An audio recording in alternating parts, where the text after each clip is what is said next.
Hello everyone, welcome to March 2021 Utah Housing Forecast. I'm Amber Almond with the Walker Hall Group, and I'm here to just go over some stats and information and what we're seeing in the Utah real estate market.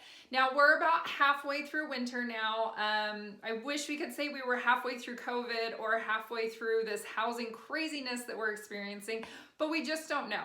So some of the information I'm going to share with you is what I'm seeing in the market, what we're experiencing, and what we're hoping to see as well. So first, let's start with the national market, and then we'll go to Utah, and then I'll share some experiences personally and things that I'm seeing firsthand. So first, with the national housing forecast, last year, existing home sales totaled 5.64 million in 2020, and that was up 5.6% from 2019 and the most since before the Great Recession.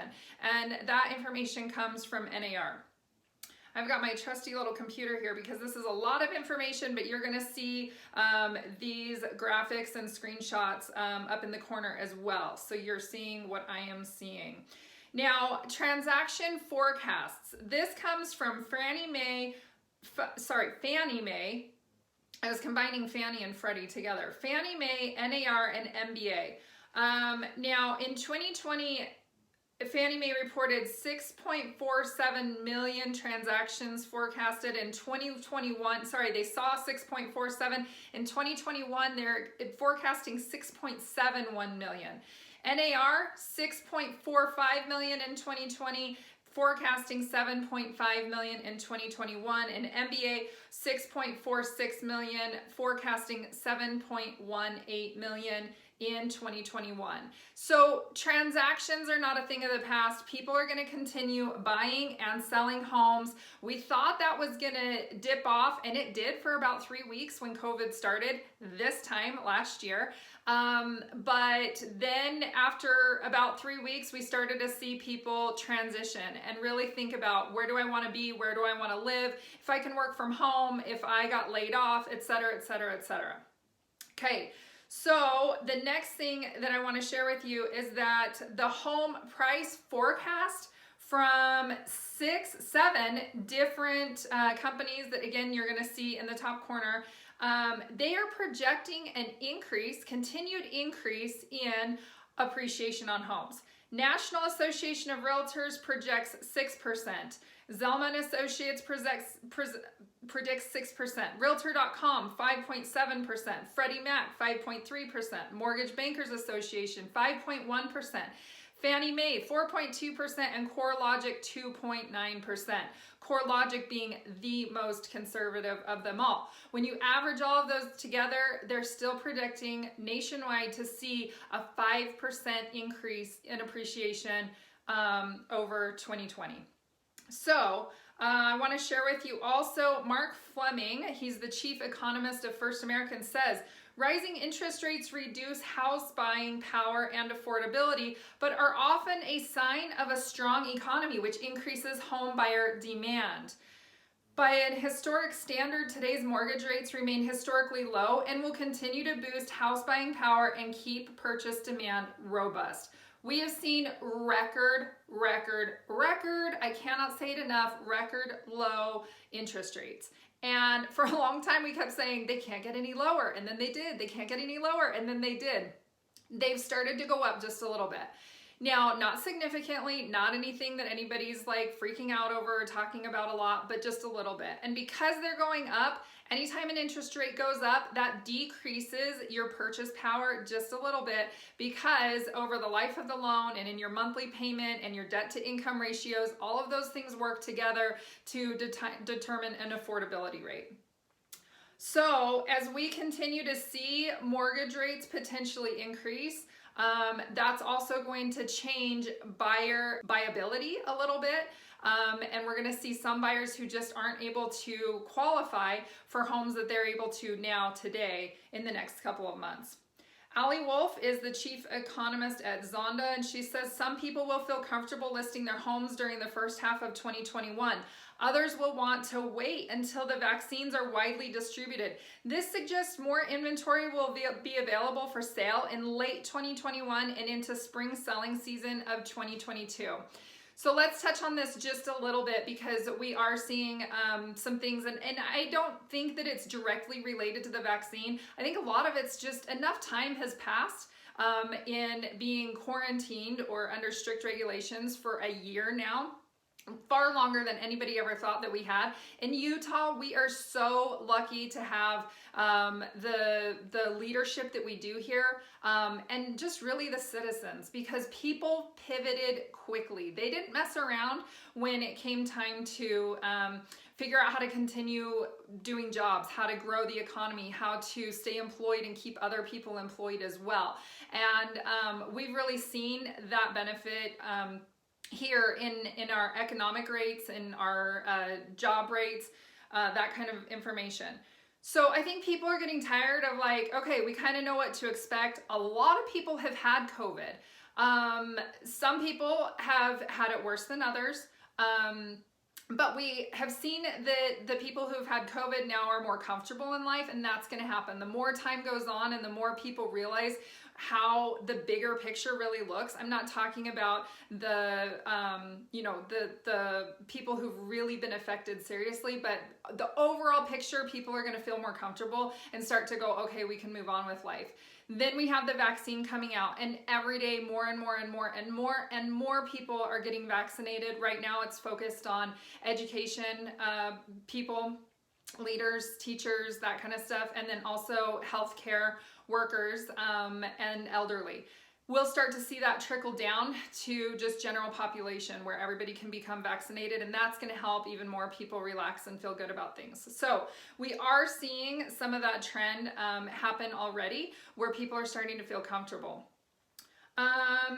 Let's see. Another thing that is spurring movement across the nation is being able to work from home. And I touched on that a tiny bit, but it hits two areas. Number one, if your company can work from home, if you can work from home for your company and be able to maintain your employment status and work from anywhere you want, where do you really want to live? And that's a question that a lot of people have been asking themselves, and we're seeing a lot of people move in here to Utah because they're answering that question. I don't want to live in California. I don't want to be in New York. I want to be near family. I want to be near the mountains and things that I love and the beautiful scenery, etc., etc., etc.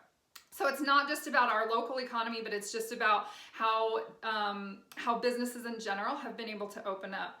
Now, another thing with work from home is the space demand. Do you have a home office? Do you need another home office? Do you need a home office in general? Are you already maxed out on bedrooms and now you're using one of those as a home office? That's causing people to also think, okay, if I'm going to be working from home for a long time, I need to make some changes in my home. So nationally, we are definitely seeing a lot of these things affect the market overall.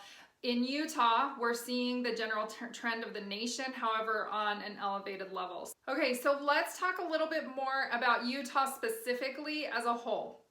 So we are seeing, first of all, this is a report that came out at the beginning of the year, and it compares Q3 last year to Q3 the year before. So still a little bit back, but Utah was named number 4 in the nation for appreciation, and at 10.66% year over year. So that means that if you own a home, depending on the area that you're in, but just on average, your property increased 10.66% on average. Some areas, a lot more. Some areas, just right there. Not many areas really are in that low appreciation rate, but we're seeing appreciation across the state as a whole.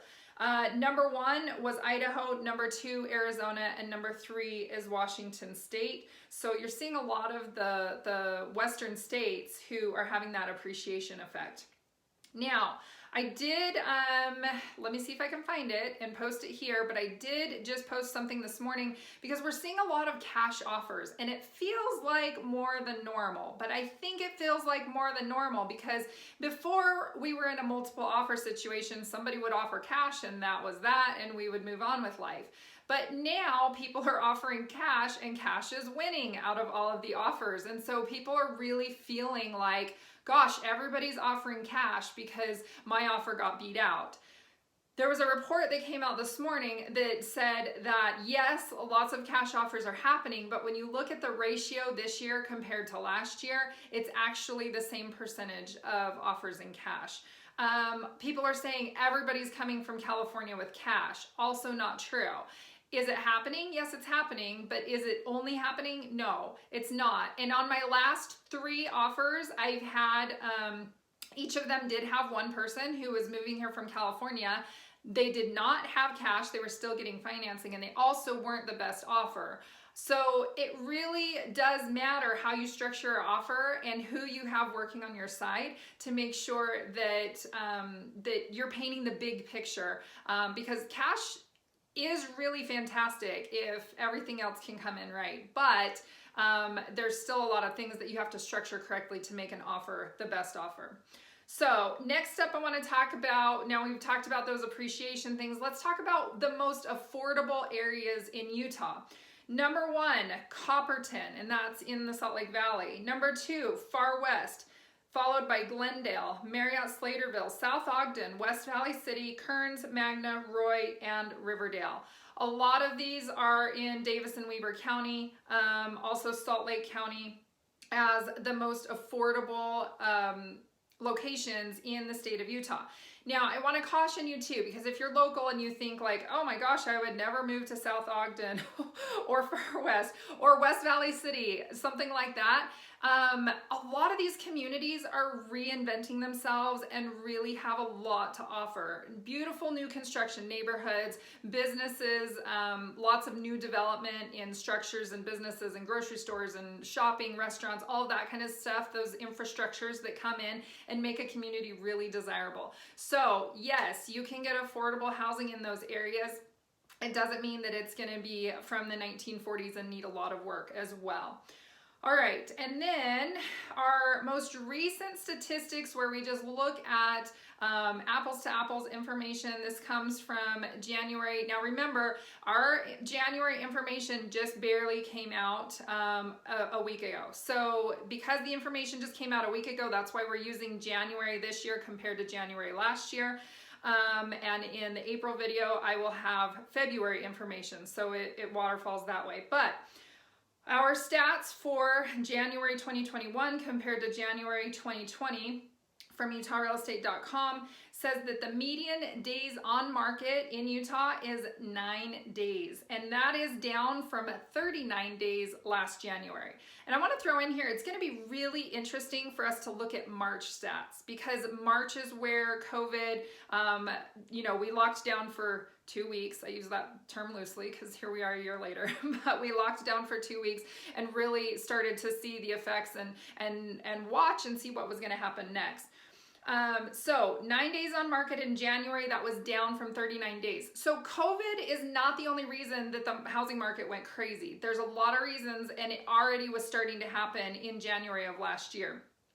The median home price is $178.47 per square foot. Single family was $20.39, which is down 5% from last year. And single or multifamily is up 9.8% at 762 units. So when you look at that 2801, that's 2039 single family and 762 multifamily. Single family was down slightly, multifamily was up. And so people were looking at investment options in that time point. Median sold price, $380,000, which is up from $325,000 last year. So again, we're seeing that huge appreciation.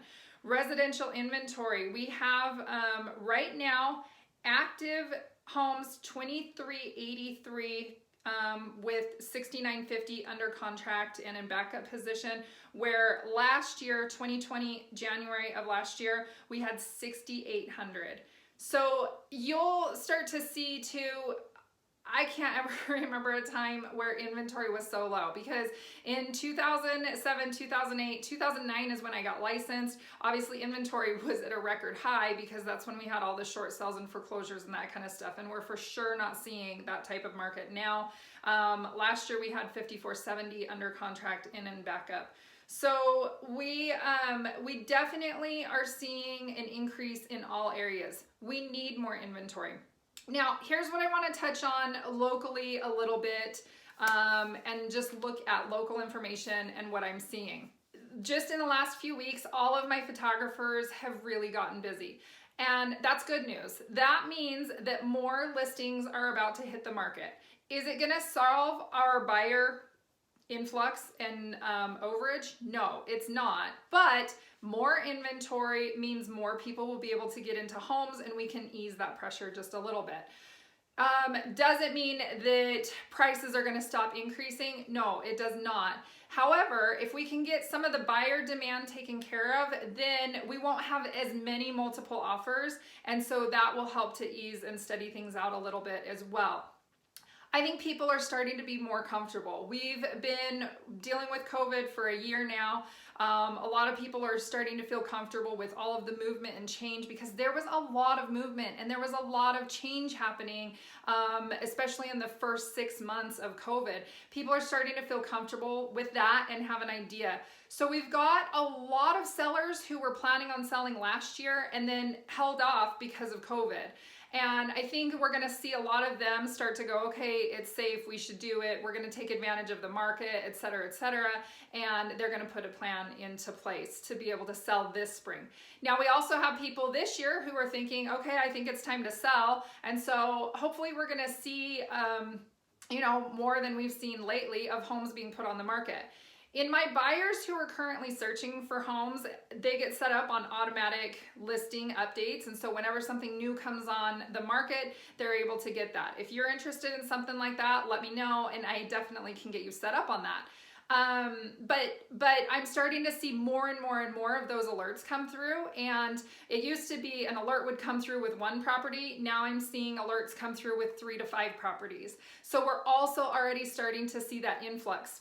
They're not staying on the market long because, again, we have that whole big pool of buyers that are out in the market, still looking for a home, still trying to get into something and take advantage of this market as well. Who you have on your side absolutely matters. Like I said, I listed a property 2 weeks ago, and within 48 hours, we had 65 showings and 19 offers. The price point was $450,000 on that property. Now, with that many offers, that means that the seller has their opportunity to pick. Does it mean that they're going to get the highest amount that was offered? Not always. But having an agent who can help you sort through those offers, know what really matters in an offer and where the risks are and where the advantages are, helps you be able to really pick and choose and know what's going to be best for your situation and for your scenario and for your goals and the things that you're trying to do. Can you buy a house and sell a house simultaneously? Absolutely. It's still happening, but again, you have to have somebody who knows how to structure that, who knows how to have the conversations, who knows how to work with other agents and really paint your picture in the best scenario. I can't tell you how many offers I get without a phone call or a text message, and had they gone to my junk or spam folder, I would have never even known that they were there. And so that happens as well. We're starting to see also just crazy things that appraisers really have a heavy burden on their shoulders to make sure that things are appreciating at a fair and reasonable rate. The only reason that something is going to sell at the price that it absolutely came in at is if it's a cash offer with 0 contingencies. And that would appreciate. If you offered $50,000 more and it's cash and you don't get an appraisal, then it's going to increase your area significantly like that. But appraisals still matter, and there's huge pressure right now on appraisers to be able to get it right, to see the big picture, to know the market, and to be able to also navigate everything crazy that's going on. So if you have a value that comes in low as a seller, don't be mad. Just know that there's lots of things going on right now, trying to protect both buyers and sellers from us having such an inflated market that now people who are buying right now are going to have to short sell or foreclose in the next couple of years. The other thing is that if you have a lot of equity in your home and you want to use that equity somehow, you don't necessarily have to sell to take that equity out. You can do a cash out refinance to do some upgrades, to get an investment property. There's lots of options that you can do to structure and use that equity and to be still conservative and safe about it. People aren't being stupid and ridiculous about the equity that they have like they were in 2007, 2008, when they were just taking out all the equity and when appraisers were overvaluing properties. So are we going to see all of this go away soon? No. Could it let up a little bit? I'm hoping so, and I'm seeing the signs of that. Is it going to crash anytime soon? I also don't see the signs of that. So we just want to be wise and we want to be smart, and you want to make sure that you are protected. Have an agent who knows what they're doing, who works full time, who has relationships with other agents and with lenders and everybody in the industry to make sure that they're in it for the long haul and not just in it to take advantage of this market. So I hope you found this information helpful. If you have any questions, call, text, or email me directly. You can always post a comment down below and I'll answer that as well. But happy March, everyone. There is light at the end of the tunnel also for winter. So we'll be coming out with our spring video here soon, and see you soon.